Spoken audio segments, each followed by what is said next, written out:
Kami nanti kalau dikirim ke ibu guru lah. Kami tersebut sudah full dengan oh kami kan tanggal sekian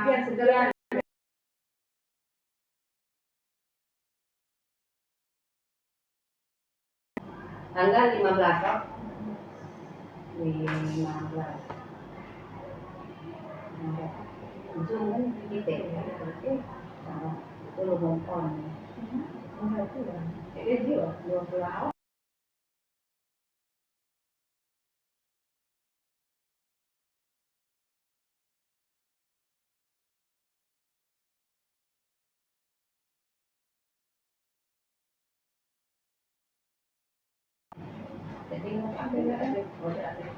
jadi tidak boleh TK jatuh kau mah cuma itu bayi makin kayak itu bayi oke lah siap lah kalau begitu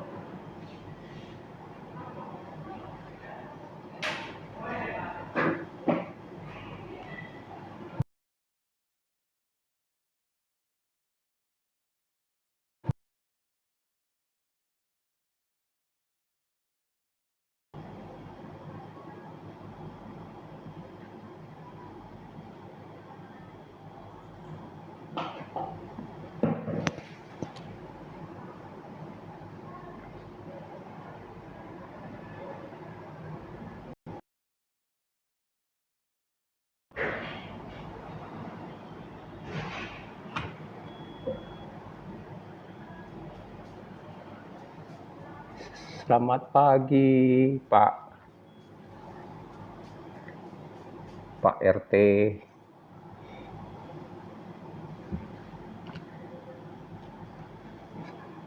Selamat pagi, terima kasih yang sudah bergabung.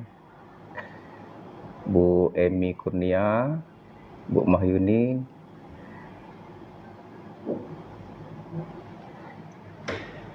Ya,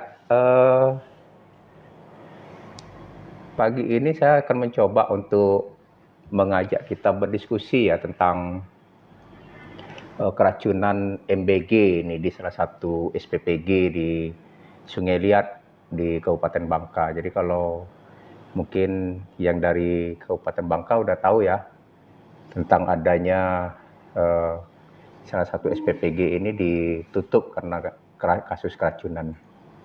Jadi memang kalau kita lihat itu kejadiannya sih bulan Maret ya. Bulan Maret 2026 kemarin ada 3 anak yang harus dirawat di rumah sakit. Nah, karena kasus keracunan.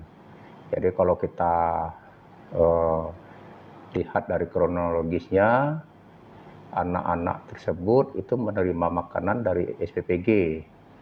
Menerima makanan dalam bentuk makanannya burger. Nah, kalau burger ini kan sebenarnya makanan bukan khas nasional Indonesia ya. Karena memang burger itu dikenal sebagai salah satu makanan dari luar. Tapi kan sekarang udah banyak ya, udah kita kenal semua kalau burger itu sudah bisa kita dapatkan di mana-mana. Jadi mungkin udah familiar juga oleh sebagian masyarakat kita untuk mengkonsumsi burger sebenarnya. Satu hal yang menarik bahwa burger ini disajikan ya, kemudian tidak berapa lama kemudian terjadi kasus keracunan, anak yang mengkonsumsinya merasa mual ya, ada beberapa yang muntah dan kemudian juga kita dibawa ke rumah sakit. Memang dari 5 itu kalau nggak salah 3 yang terpaksa dirawat di rumah sakit dan sekarang sudah aman. Dan kemudian dari pemeriksaan di Badan POM terakhir diinformasikan bahwa itu disebabkan oleh salmonella dengan adanya jamur di burger. Nah, ini kira-kira kenapa gitu ya. Jadi saya mungkin tidak akan membahas terkait dengan kasus ini di SPPG-nya dan bagaimana SPPG-nya ya, tapi kita mencoba dari mengkaji dari segi kajian keamanan pangannya. Jadi kalau kita lihat dari segi keamanan pangannya, kita lihat burger ini sebenarnya terdiri dari 3 jenis pangan utama ya. Jadi kalau kita perhatikan, jadi yang paling penting itu yang utamanya pasti itu adalah rotinya. Jadi roti burger ini biasanya memang dalam bentuk yang sudah agak kering ya, tapi tidak terlalu kering benar. Nah, kemudian ada lagi bahan lainnya adalah sayuran. Biasanya kita kasih selada gitu ya, atau kadang kita kasih tomat, atau mungkin yang lainnya juga kadang-kadang kita berikan. Nah, kemudian juga ada satu lagi hal yang terpenting adalah protein hewani, ya, protein hewani. Nah, ini yang menarik sekali sebenarnya teman-teman, kalau dari 3 ini sebenarnya mana nih yang kira-kira yang bisa memberikan sumber keracunan yang menjadi penyebab ya. Nah, ini yang mungkin kita perlu kita kaji ya. Nah, kalau kita lihat dari segi bahan makanan yang disiapkan untuk burger itu ya. Jadi kalau misalnya kayak roti keringnya. Nah, roti yang digunakan itu kemungkinan bisa berjamur. Nah, ini sudah ditemukan oleh Badan POM bahwa rotinya berjamur. Nah, tanda-tandanya apa? Tanda-tandanya adalah mungkin kita bisa melihat ada semacam benang-benang kecil. Benang-benang di roti tersebut ya. Benang-benang di roti tersebut. Nah, roti mungkin kita nggak bisa juga melihatnya dengan jelas ya. Dan kadang-kadang mungkin ada semacam bintik-bintik hitam di rotinya. Nah, ini menunjukkan bahwa roti itu sudah tercemar sebenarnya. Sudah tercemar dengan jamur. Nah, kalau sudah tercemar dengan jamur, apakah roti itu bisa kita tetap konsumsi? Nah, sebaiknya kan tentu enggak ya. Nah, kalau sudah dia tercemar, ada sebagian orang mengatakan ambil aja yang tercemarnya dan buang bagian yang tidak tercemar, itu bisa kita konsumsi. Sebenarnya ini juga berbahaya karena apa? Karena kita tidak bisa melihat ya, tidak bisa melihat dengan jelas apakah jamur itu akar-akarnya sudah sampai di mana. Nah, oleh karena itu sebaiknya ketika kita menemukan kondisi seperti ini ya, satu pack roti itu biasanya kan dibungkus per satu-satuan itu. Nah, itu sebaiknya kita buang saja yang satu packnya untuk menghindari kita tidak tahu mungkin di bagian dalamnya juga sudah ada ya, sudah ada jamurnya yang berkembang. Kalau jamurnya sendiri sebenarnya aman mungkin ya, bisa tidak terlalu ini. Yang menjadi masalah dia memproduksi toksin, memproduksi racun dari jamur itu. Nah, mikotoksin inilah yang akan menyebabkan terjadinya diare, mual, dan kemudian juga beberapa orang bisa muntah ya, keracunan. Jadi ini kalau kita perhatikan kalau sudah terbentuk seperti itu artinya sudah beberapa hari ini jamurnya ini. Nah, terus kenapa ini bisa terjadi? Karena kelembapan bisa mempengaruhi. Jadi rotinya itu mungkin saja sudah terkena air ya, atau kondisi tempat penyimpanannya nggak bagus karena sudah kelembapannya tinggi sehingga kadar airnya juga bisa lebih meningkat. Nah, ini juga perlu kita perhatikan teman-teman ya ketika kita menyimpan roti. Nah, jadi kondisi-kondisi kelembapan itu juga penting. Kemudian roti ini juga kita harus perhatikan kadar protein rotinya. Jadi kalau protein rotinya tinggi, biasanya roti akan lebih cepat untuk rusak dibandingkan yang roti yang tidak mengandung protein tinggi. Nah, ini juga kita perhatikan berapa lama roti itu mulai dari kita terima hingga kita salurkan atau kita konsumsi ya. Jadi kita juga memperhatikan kalau misalnya diberikan 1 minggu waktunya, itu sebaiknya dalam jangka 3 hari itu sudah kita habiskan. Jadi kita masih ada selang waktu yang cukup untuk menghindari terjadinya kerusakan pada roti burger tadi ya kisahnya. Nah, kalau dari sumber roti itu jamur sudah diketahui ya bahwa pasti ada jamurnya, dan itu berarti sudah berkembang karena sudah menyebabkan kemungkinan keracunan ya. Jadi mikotoksin sudah dihasilkan oleh jamurnya. Nah, ini yang memang harus kita perhatikan bagi teman-teman yang bekerja di pengadaan pangan ya, ke makanan. Ini perlu memperhatikan kapan waktu memesan roti, dan kemudian kapan akan diproduksi, akan disalurkan untuk dikonsumsi, dan juga bagaimana penyimpanannya. Apalagi kalau jumlahnya lumayan besar ya, lumayan banyak. Karena kalau kita perhatikan juga SPPG itu kan sampai 2.500-an, sampai 3.000. Nah, ini berarti per paketnya itu lumayan besar ya. Nah, tempat penyimpanannya juga harus kita perhatikan dengan baik, kondisi suhunya berapa ya, dan kemudian juga amankah dia dari hewan pengerat, dan kemudian juga sirkulasi udara dalam ruangan juga penting kita perhatikan, termasuk lampu. Nah, jadi pencahayaan dalam ruangan penyimpanan juga penting kita perhatikan. Nah, tadi kita sudah bahas tentang roti ya. Kemudian kita juga bisa membahas tentang terkait dengan bahan makanan yang kedua yang dikonsumsi, yang digunakan untuk burger tadi. Jadi misalnya adalah kita dikatakan ditemukan oleh Badan POM itu salmonella. Nah, kalau ditemukan salmonella, itu kemungkinan besar berasal dari kalau nggak telur, ya. Kalau nggak telur, itu kemungkinan dari daging yang digunakan di roti burger tadi. Nah, jadi kemungkinan itu. Jadi kemungkinan kenapa kok bisa ya salmonella itu berada? Karena memang dia sudah ada di hewan seperti ayam gitu ya, seperti ayam, dan kemudian hewan-hewan seperti sapi dan lainnya. Jadi daging itu sebenarnya juga kita perlu perhatikan. Kemungkinan besar tercemar salmonella juga bisa ya. Nah, seperti telur juga, penggunaan telur juga kita perlu hati-hati juga, karena memang telur juga merupakan salah satu dari sumber cemaran dari salmonella.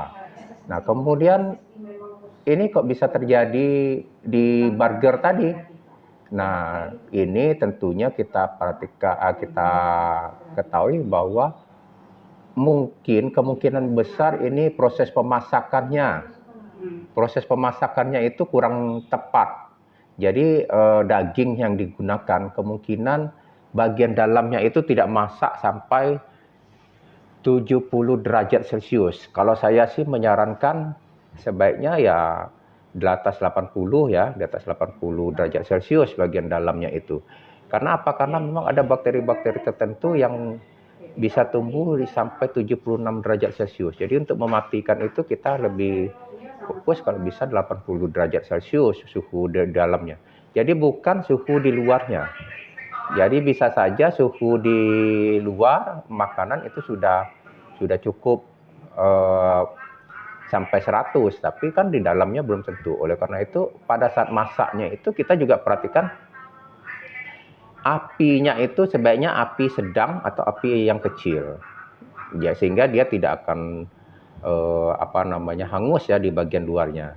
Nah, teman-teman juga kalau kita dalam jumlah partai besar membuat hidangan itu, kalau kadang-kadang mengaduknya juga penting banget. Atau kalau dia menggunakan irisan-irisan daging, ini juga perlu diperhatikan bahwa suhunya memang betul-betul merata.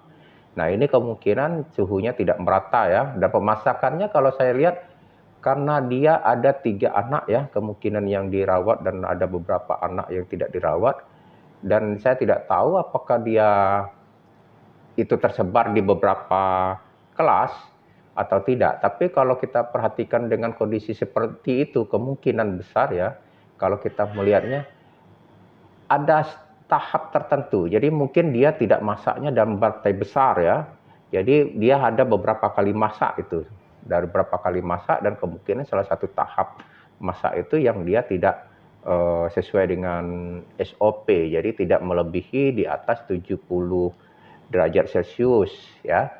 Mungkin karena tergesa-gesa atau apa-apa, saya kurang paham. Jadi perlu kita perhatikan ya standar-standar ini, berapa suhu yang harus kita inikan, dan kemudian berapa lama waktunya. Kalau teman-teman menggunakan suhu tinggi untuk pemasakan, itu bisa dalam 1 menit, 2 menit ya. Atau untuk lebih aman bisa 3 menit. Tapi kalau dia tidak menggunakan suhu tinggi, memang sebaiknya kita lebih dari itu. Bisa 8 sampai 10 menit yang untuk kita standarkan untuk bisa kita konsumsi. Selesai kalau seandainya memang suhu dalam itu 70 derajat lebih. Kalau saya menyarankan 80 derajat ya. Jadi kita menggunakan termometer untuk pangan. Nah, kemudian juga kita perhatikan kemungkinan cemarannya itu tidak hanya dari masaknya saja untuk daging burger. Jadi daging burger itu kemungkinan juga dari si tangan si penjamah makanan. Nah, saya juga tidak tahu apakah si penjamah makanannya menggunakan sarung tangan atau tidak, ya. Jadi ketika tidak menggunakan sarung tangan kemungkinan. Tapi kalau seandainya dia menggunakan sarung tangan, memang tetap sebaiknya disarankan untuk dia mencuci tangan terlebih dahulu dengan 6 langkah. Jadi menggunakan sabun, menggunakan disinfektan. Karena apa? Untuk lebih memastikan. Nah, ini perlu introspeksi atau apa gitu ya. Jadi dari kita semua kalau kita mengolah makanan yang dalam jumlah banyak sebenarnya. Jadi ketika kita memerlukan hal-hal seperti itu, kita sudah siapkan sarung tangannya, kemudian untuk mencuci tangannya dan segala macam. Alat yang digunakan juga penjepit. Nah, penjepitnya itu juga penting. Kita bersihkan terlebih dahulu dan memang kita yakinkan bahwa air yang ada itu tidak tercemar ya dengan bakteri. Biasanya bakteri ini kita melihatnya dari E. coli kalau untuk air. Jadi ketika tercemar dengan E. coli, kemungkinan besar dia sudah tercemar juga dengan bakteri-bakteri lainnya. Nah, itu kira-kira untuk yang daging ya. Jadi untuk daging burger itu memang kita harus memastikan terkait dengan suhu, kemudian juga terkait dengan penjamah makanannya, juga terkait dengan proses-proses persiapannya. Karena memang daging itu rentan dengan salmonella sebenarnya. Tapi kalau kita lihat salah satu lainnya adalah Streptococcus. Nah, Streptococcus ini tidak ditemukan di ketika pemeriksaan Badan POM. Karena kalau Streptococcus ini dia akan menghasilkan mikotoksin juga. Nah, beda dengan salmonella, kemungkinan dia ini tidak tercemar tidak tercemar dengan Streptococcus dagingnya. Nah, kalau Streptococcus ini memang kemungkinan bukan dari dagingnya ya teman-teman ya, bukan bakteri yang menempel di dagingnya, tapi dia berasal dari air. Jadi cemaran dari air kemungkinan besar atau cemaran berpadunya makanan yang kita sudah siapkan ini dengan makanan mentah, bahan mentah. Itu bisa terjadi. Nah, itu karena pada saat menyiapkan burger itu kita menggunakan bahan makanan mentah berupa sayuran. Nah, itu tadi saya sampaikan ada 3 kemungkinan ya, dari rotinya, dari dagingnya, dan kemudian dari sayurnya. Nah, sayur yang biasa digunakan kan selada biasanya ya, selada atau sayur-sayur lainnya, dan kadang biasa ditambahkan tomat. Tomat ini mengandung air, itu hal yang menyenangkan bagi bakteri untuk tumbuh ya. Jadi bakteri itu sangat senang sekali kalau adanya air ya, kemudian adanya protein yang tinggi, kemudian suhu yang optimal untuk pertumbuhannya, mulai dari 6 derajat sampai ke 70 derajat itu adalah suhu yang menyenangkan bagi bakteri untuk tumbuh. Nah, ini yang harus kita batasi. Nah, pada saat pakai selada, bisa pencemaran terjadi dari bakteri karena kita saat membersihkannya itu. Membersihkan, kemungkinan kita tidak terlalu bersih. Ya, jadi masih ada sisa-sisa yang mungkin dari tempat lain ya, ketika panennya atau apanya bakterinya nempel di situ. Jadi betul-betul harus dibersihkan. Tapi kita harus ingat bahwa membersihkannya juga dengan air yang bersih. Jadi air yang bersih ini penting, tidak tercemar dengan E. coli. Nah, itu standarnya. Termasuk juga Streptococcus. Streptococcus ketika dia nempel di sayuran atau malah justru dia dari sayur bisa nempel ke daging tadi atau ke roti burgernya, ini dia akan berkembang menghasilkan toksin. Nah, karena airnya kemungkinan tidak tercemar ya. Kemudian kalau kita perhatikan juga bahwa kemungkinan dia juga membersihkan seladanya atau tomatnya itu juga sudah bagus ya, sudah. Jadi mencucinya juga sudah bagus ya. Jadi dia tidak ini. Kenapa? Kalau Streptococcus itu dia tidak bisa langsung ya, tidak bisa langsung akan membuat kita langsung sakit, mual, muntah begitu. Jadi perlu waktu yang cukup karena dia menghasilkan mikotoksin dan nanti mikotoksinnya itu yang jadi penyebab. Jadi sama dengan jamur tadi. Jadi kalaupun seandainya salmonella tidak ada di dalam daging burger itu, anak bisa keracunan tapi setelah beberapa hari gitu. Berapa saat, jadi bisa besoknya atau 2 hari kemudian bisa terjadi. Karena apa? Karena dia dari mikotoksinnya itu yang bisa menyebabkan. Tapi kalau dia dengan bakteri langsung bisa kayak salmonella memang bisa dalam beberapa jam itu ya langsung merasa mual, muntah dan sebagainya. Nah, jadi kita juga perhatikan pada slide-slide.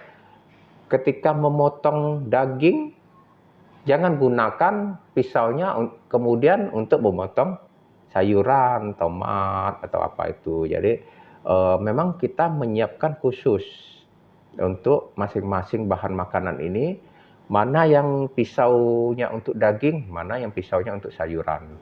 Nah, itu kira-kira teman-teman kalau ada yang mau ngasih komentar, boleh silakan. Bu Jora, assalamualaikum, apa kabar Pak Win? Waalaikumsalam Ibu, terima kasih udah bergabung ya bersama. Silakan mungkin ada komentar. Ini saya senang sekali. Iya Bu Lira, makasih banyak Ibu udah bersedia bergabung. Ini jujur live saya yang pertama ya teman-teman semua ya. Jadi saya mencoba untuk berbagi ini melalui live TikTok ini sebenarnya. Karena saya lihat teman-teman banyak yang menggunakan TikTok ya. Ini alhamdulillah banyak yang bergabung ya. Ada Pak RT, ada Bu Emi Kurnia, ada Bu Mahyuni, ada Bu 1 RT 6, Pak Sugeng Eri, Aku Dirimu. Wah, ini keren nih Pak. Aku Dirimu. Kemudian Muhammad Rizky, Nakur, Buras, Ida 022, Ibu Desi. Makasih udah bergabung semua, Bu IDFI, Bunda Z, Pak Margito, Pak Clara, Bu Clara, Lira anak saya ya. Alhamdulillah bergabung juga ini. Kemudian dia Eka, Adiba, kemudian Ebi, Erbin, Syaan, Gok, Bedul, Tanti, Eni, Arab Reza, kemudian pengikutmu juga terima kasih udah bergabung semua, Bu Nina, Pak Santo, kemudian Airo Piana, Askara, Mira, Ahmad, Ama, user 856, Nakur, Dinok, I'm okay, Kasirang, Kawulo, sukses, Nina, Hendrian, Julita, Notek, Waka, Mimi, Sia, Gria, Mega, Ermon, Arka. Makasih semua sudah bergabung, Bapak Ibu. Wah, silakan kalau mungkin ada komentar boleh kita berbagi ya. Jadi memang burger ini kan kadang-kadang sering ya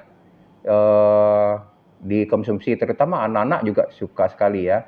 Ada Bu Nining, Bu Iria, Pak Tata, Dul 937, Ade Jus, Mood, Vivi, Mai, Nancy, Bomber Manurung, Bella Botos, Makmur, Akirul, Yurkanain, Lili, Dede 69, Erik, Jora, Bu Jora tadi ya. Oh ya, makasih Bu Jora sarannya sering-sering live. Oke Ibu, nanti saya coba. Saya mau mencoba nanti mungkin topiknya setiap hari ganti gitu ya. Jadi ya terkait dengan edukasi gizi dan kesehatan juga. Ya. Oh, sapa Pija udah tadi nak, udah disapa. Ya, makasih Bu Jora untuk masukannya, dan kemudian ada ini bahasa Jepang saya nggak ngerti ya apa. Pak, kalau kerja di SPPG sebagai ahli gizi, apa wajib ada SIP? Nah, kalau SIP itu kan di kesehatan ya sebenarnya ya, di kesehatan. Karena ini kan tidak pelayanan langsung gizi sebenarnya. Kita menyelenggarakan makanan banyak.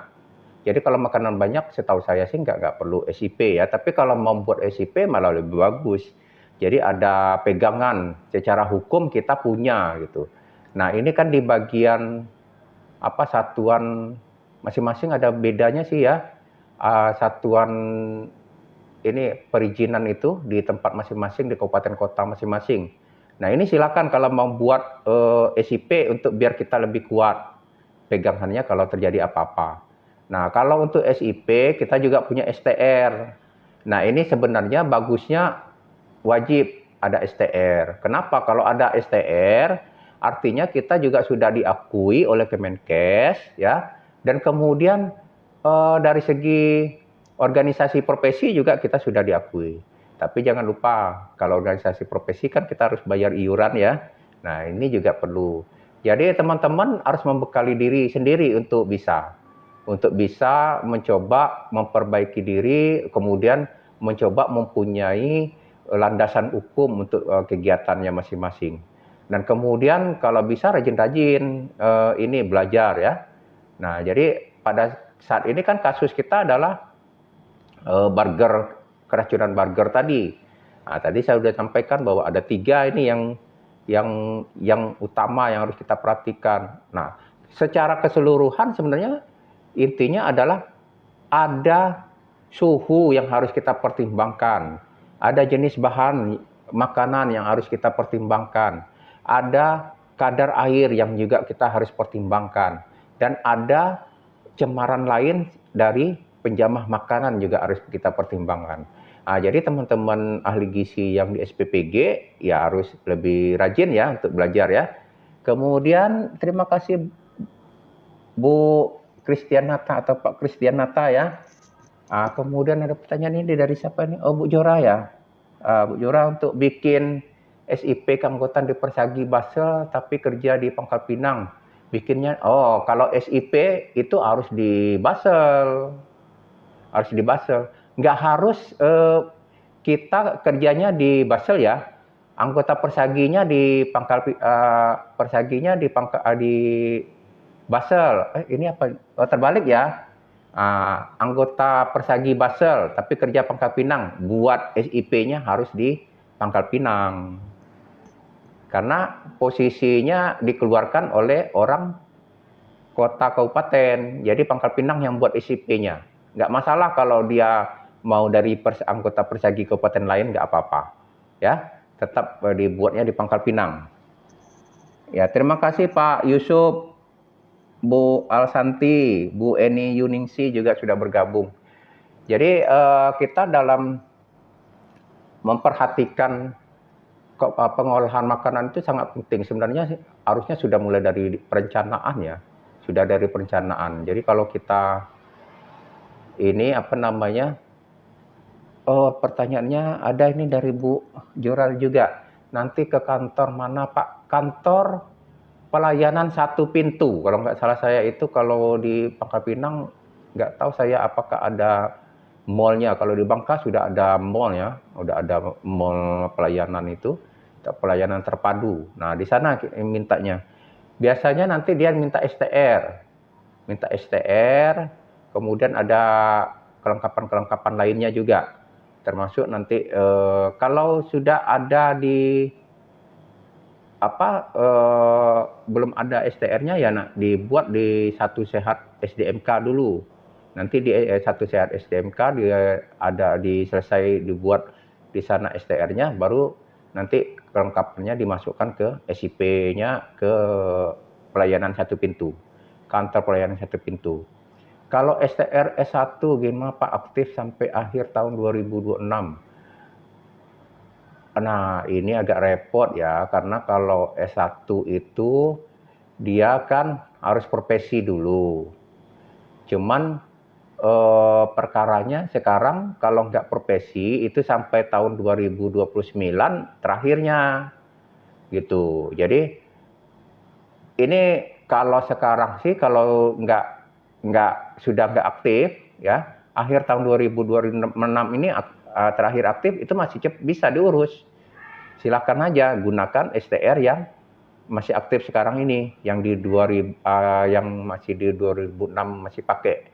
Nah, diurus ya.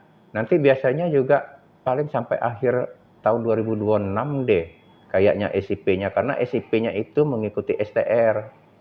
Hanya kalau di SPPG ini sebenarnya nggak, kalau setahu saya sih belum ada kewajiban sih ya untuk adanya STR atau SIP gitu ya, setahu saya, karena memang dia tidak pelayanan langsung ke pasien.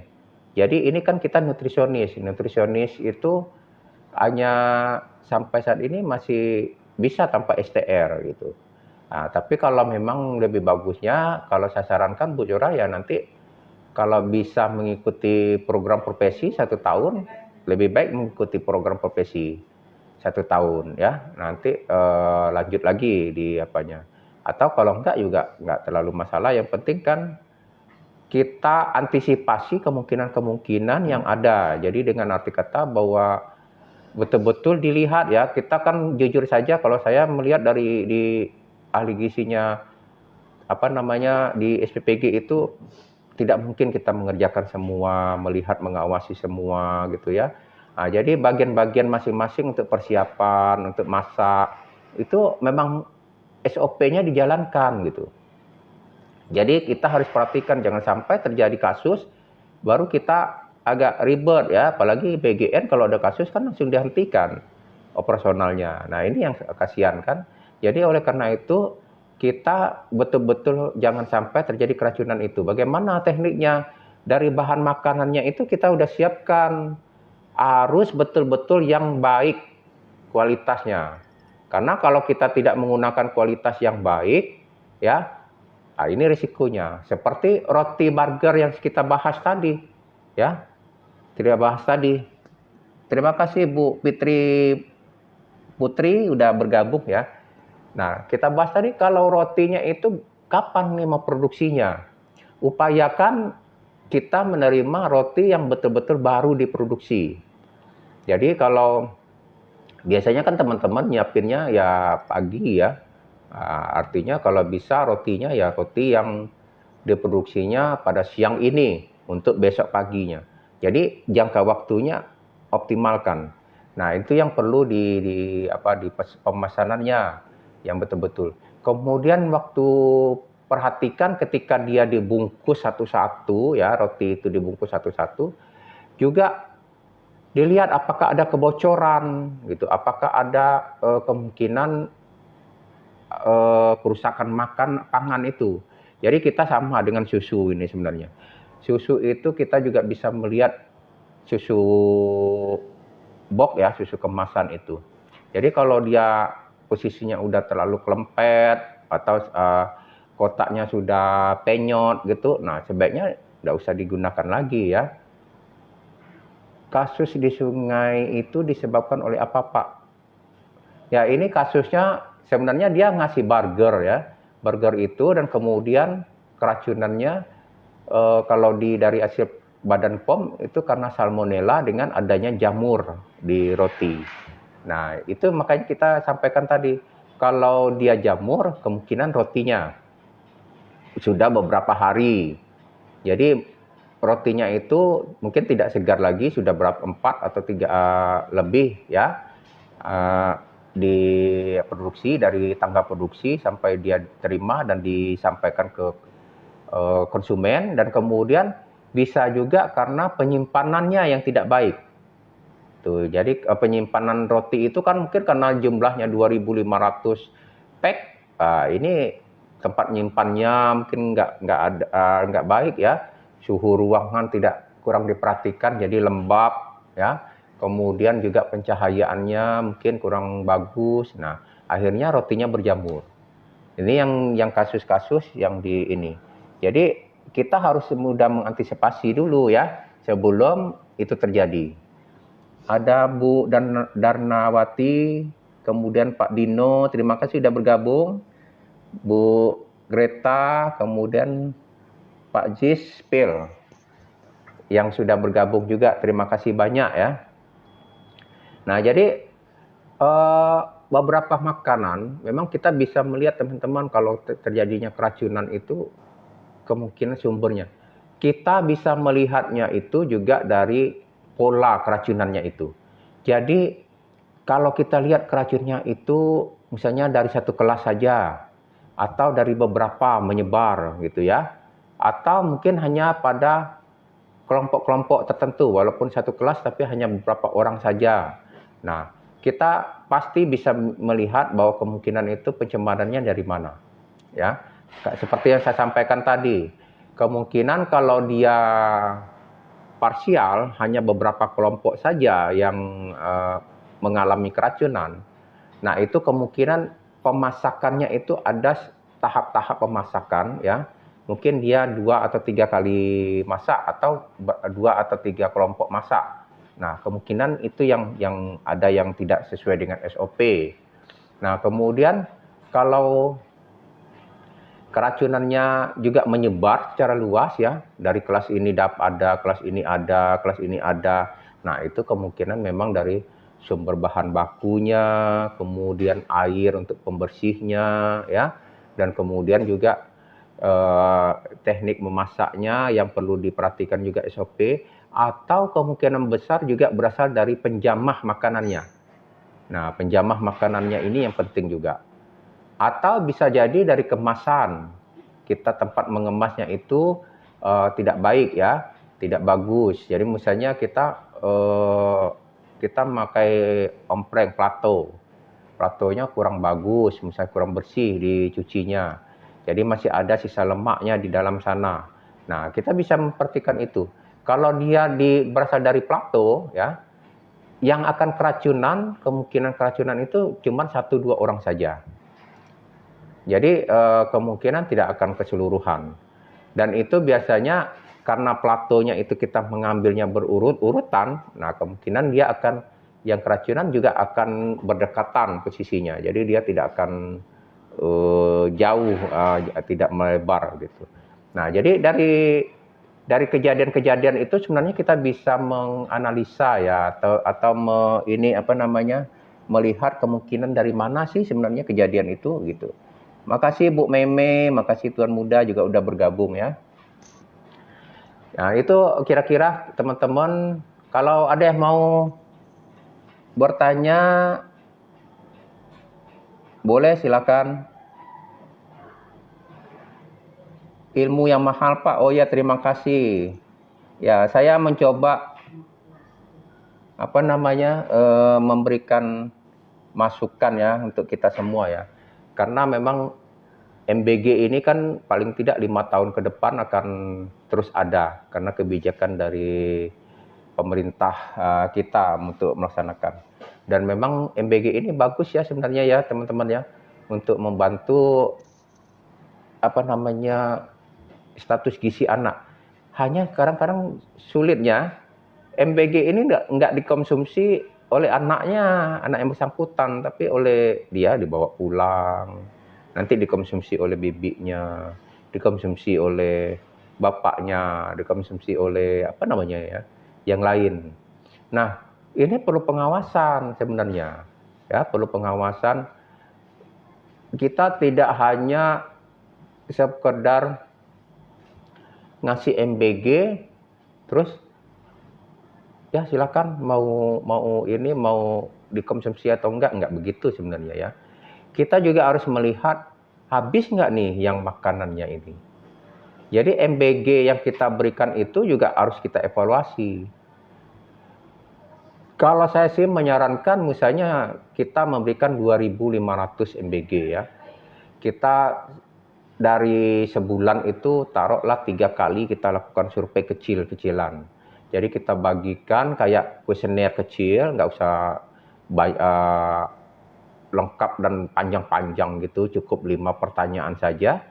Nah, kita lihat di situ, apakah MBG yang dikonsumsinya dia habis atau tidak. Kalau nggak habis, kira-kira ada nggak seperempat yang nggak habis, atau setengahnya nggak habis. Atau kalau dia dibawa pulang, misalnya siapa sih yang makannya sebenarnya? Apakah ibunya, apakah ayahnya, atau dia sendiri yang mengkonsumsinya?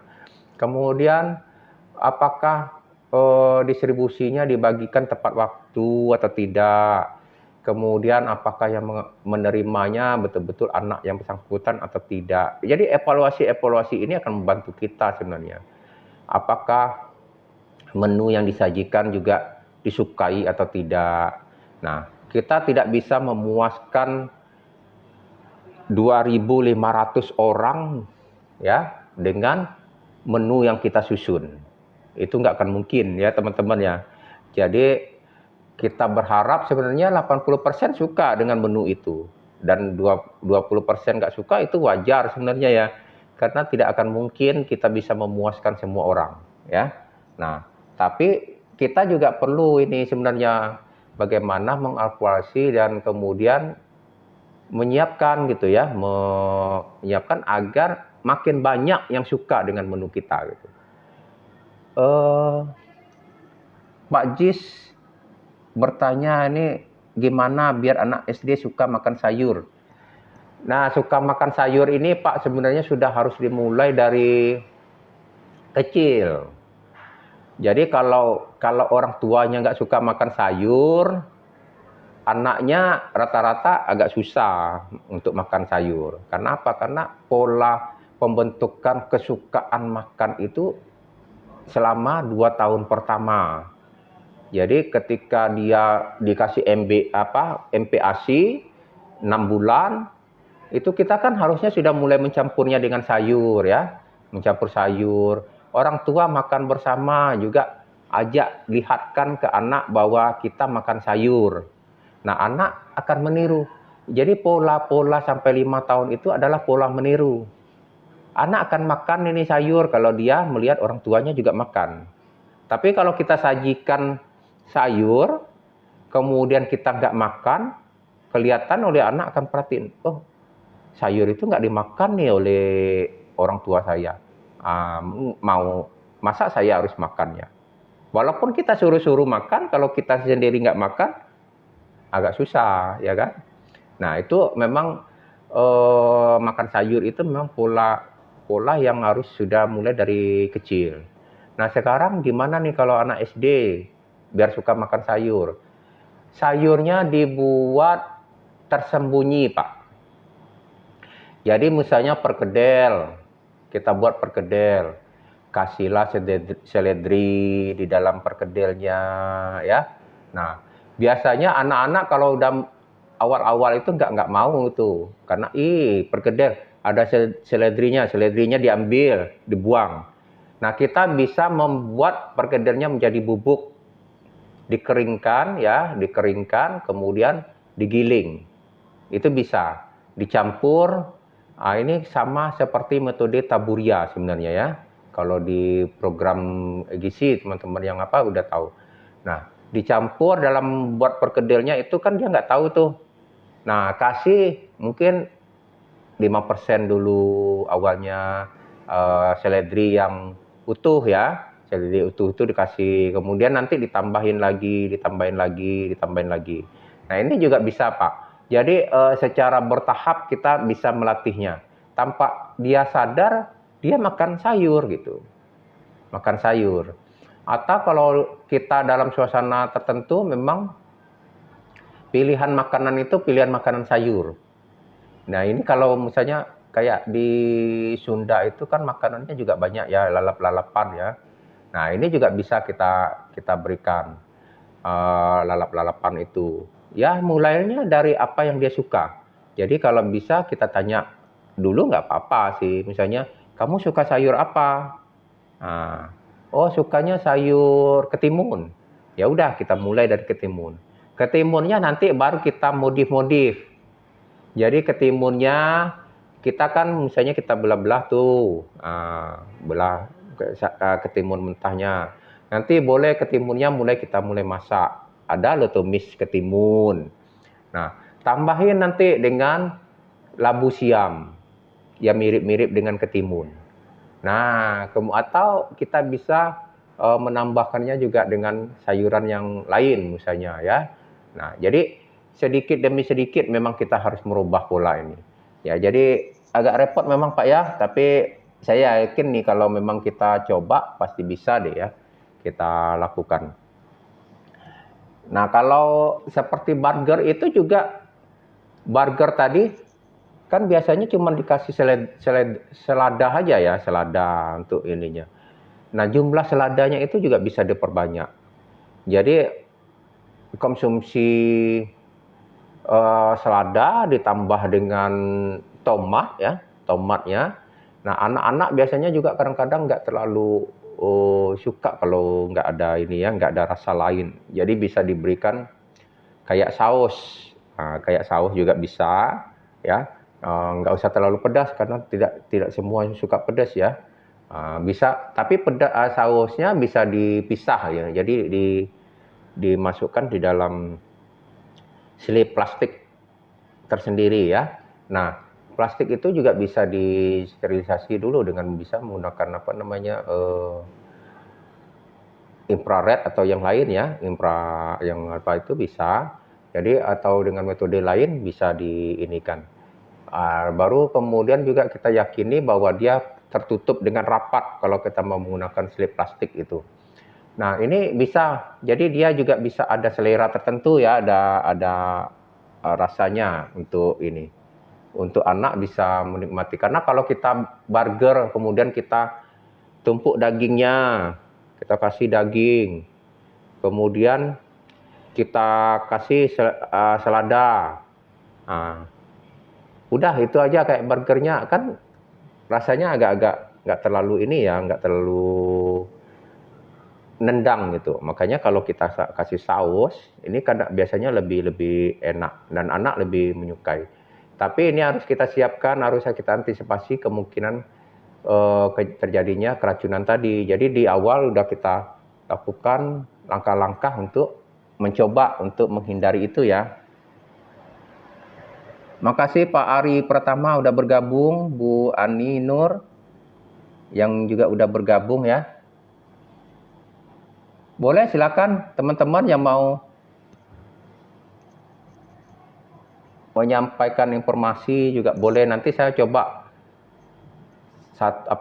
setiap pagi jam 9 ya memberi informasi singkat-singkat aja, nggak usah lama-lama. Yang penting kan kita bisa berbagi informasi gitu ya teman-teman ya. Dan saya sih sebenarnya juga belajar ya. Jadi setiap kejadian, oh ada kasus keracunan, kira-kira apa ini? Ya memang ada standar higien sanitasi yang harus kita terapkan. Tapi kita juga penting memperhatikan sumber bahan makanan itu. Jadi bahan makanan yang kita gunakan juga penggunaan pestisida misalnya. Nah, kita harus yakinkan bahwa pestisida lebih baik herbisida sebenarnya ya dibandingkan pestisida. Nah, kalau dia menggunakan pestisida itu paling tidak seminggu sebelumnya, sebelum dipanen. Jadi jangan sampai petani baru beberapa hari lalu itu menyiram pestisida, kemudian dipanen, kemudian disampaikan ke SPPG untuk diolah. Nah, ini kan berisiko juga ya. Jadi artinya dia harus memastikan bahwa minimal 1 minggu sebelumnya itu dia sudah tidak menyemprot pestisida. Atau kalau dia bisa ya ke pestisida itu sesuai dengan dosis ya, sesuai dengan petunjuk yang ada, jangan sampai berlebihan juga.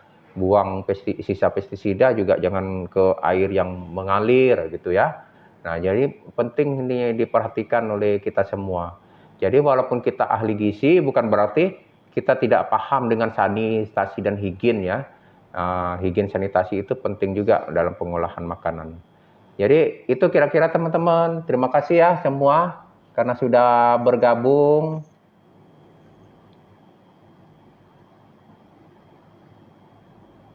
Mungkin ada yang mau menyampaikan pendapatnya, boleh silakan. Terima kasih karena udah lumayan banyak ini yang ngikut ya. Saya nggak nyangka juga ini banyak yang mengikuti ya. Karena saya sih sebenarnya tujuannya untuk berbagi saja ya teman-teman ya. Insya Allah besok saya akan mencoba ini membahas tentang ASI donor. Nah ini ASI donor juga sebenarnya nggak terlalu populer ya di Indonesia karena kita kan sebagian besar itu beragama Islam. Ya, sebagian besar beragama Islam dan juga mungkin untuk memberikan donor ini kan terikat bahwa orang yang menerima akan menjadi persusuan ya, persusuan oleh kita. Tapi kenapa sih disebut persusuan ya ketika menerima? Nah ini nanti kita coba bahas ya besok kalau insya Allah kalau nggak ada halangan. Saya akan coba jam 9 juga membahas ini tentang ini. Kalau ada yang mau ngasih masukan topik-topik yang bagus kira-kira apa yang kita bahas juga boleh ya teman-teman ya. Silakan nanti di ini kan disampaikan kira-kira apa topik-topik yang bagus yang mungkin bisa kita bahas bersama. Saya rasa makasih ya teman-teman ya udah bergabung semua. Wah, mantap-mantap ini teman-teman udah ini ya. Udah memberikan masukan dan juga banyak yang ngikut ini untuk live-nya. Terima kasih semua. Semoga insya Allah kita bisa bertemu lagi ya. Besok insya Allah jam 9. Kayaknya di hari-hari ini aja ya. Mungkin ya nggak setiap hari juga sih karena memang kondisi waktu yang ada ya. Makasih semua ya atas kebersamaannya dan insya Allah kita bisa bertemu kembali. Sampai jumpa ya.